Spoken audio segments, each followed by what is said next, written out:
Ya. Assalamualaikum warahmatullahi wabarakatuh. Di sini kami akan mempresentasikan mengenai studi kasus goncangan permintaan dan penawaran yang beranggotakan Sabrina Hidayatul, Krisna Darmawan, dan Zuraya Kartika Eka Nusa. Next. Goncangan pertama akan disampaikan oleh Sabrina Hidayatul. Dipersilahkan. Baik, terima kasih Krisna atas kesempatannya. Yang pertama yang akan saya sampaikan adalah guncangan permintaan atau AD shock. Salah satu yang pernah terjadi di Indonesia adalah pengetatan Bank Indonesia pada tahun 2005 hingga 2006. Nah, latar belakang masalahnya adalah pada tahun 2005 ini, Indonesia itu mengalami kenaikan harga minyak dunia yang secara drastis, mengakibatkan pemerintah itu mengurangi subsidi bahan bakar minyak. Hal ini menyebabkan harga BBM naik hingga 126% dalam waktu singkat. Nah, akibatnya inflasi year on year atau Desember 2025 dibandingkan dengan Desember 2004, melonjak hingga 2 digit mencapai 17,1% pada akhir 2005. Nah, sebagai respon dari meningkatnya harga minyak BBM ini, Bank Indonesia melakukan pengetatan moneter untuk mengendalikan inflasi dan menjaga stabilitas rupiah. Next.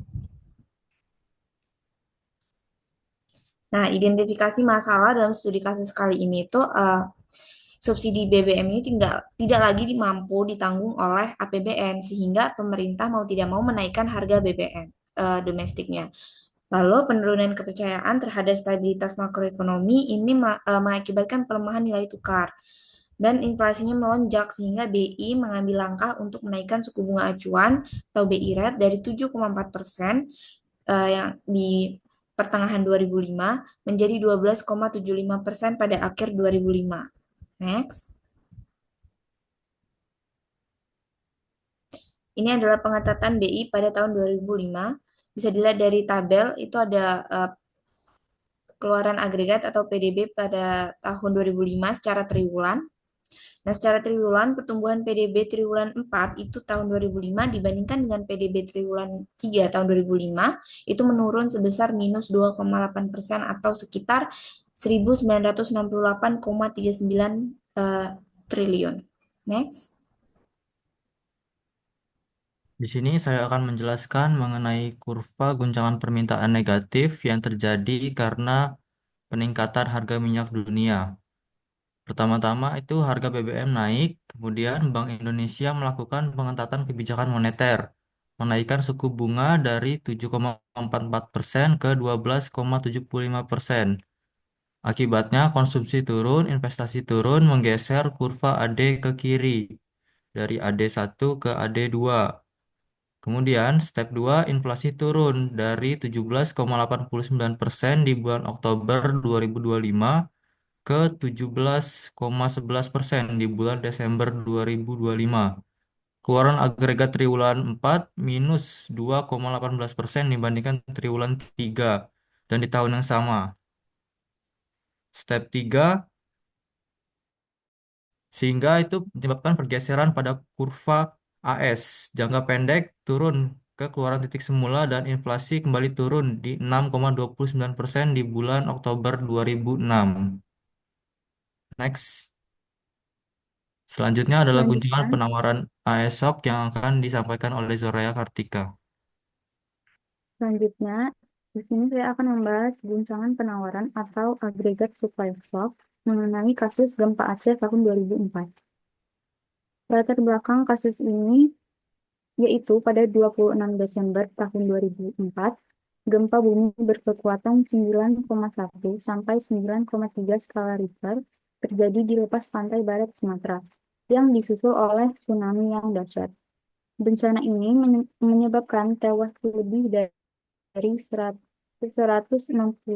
jiwa di Indonesia dan merusak hampir seluruh infrastruktur di Provinsi Nanggala Aceh Darussalam. Kemudian, identifikasi dari masalah kasus gempa Aceh tahun 2004.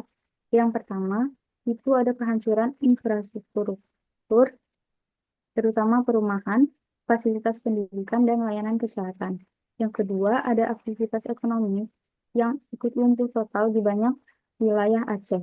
Yang ketiga, gangguan logistik, distribusi, dan produksi yang menyebabkan penurunan output regional secara drastis di hampir semua sektor, khususnya pertanian, perdagangan, manufaktur, dan jasa. Yang keempat, kenaikan harga barang-barang pokok karena pasokan terganggu. Hal tersebut menyebabkan kurva penawaran agregat bergeser ke kiri atau agregat supply shock negatif. Selanjutnya, di sini terdapat data mengenai tingkat inflasi dan PDRB Aceh tahun 2004 sampai 2005.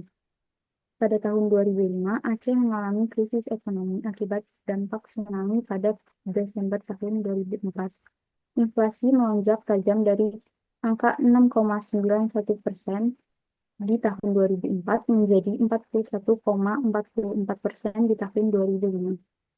Kemudian, sementara PDRB turun dari 39.684 miliar menjadi 36.283 miliar. Di sini saya akan menjelaskan mengenai penawaran guncangan AS negatif melalui pendekatan grafik. Pada 26 Desember 2024 itu terjadi gempa bumi dan tsunami di Aceh. Bencana ini menyebabkan menghancurkan infrastruktur, melumpuhkan aktivitas ekonomi, serta mengganggu logistik dan distribusi. Akibatnya, biaya produksi meningkat, sehingga menggeser kurva AS ke kiri dari AS1 ke AS2.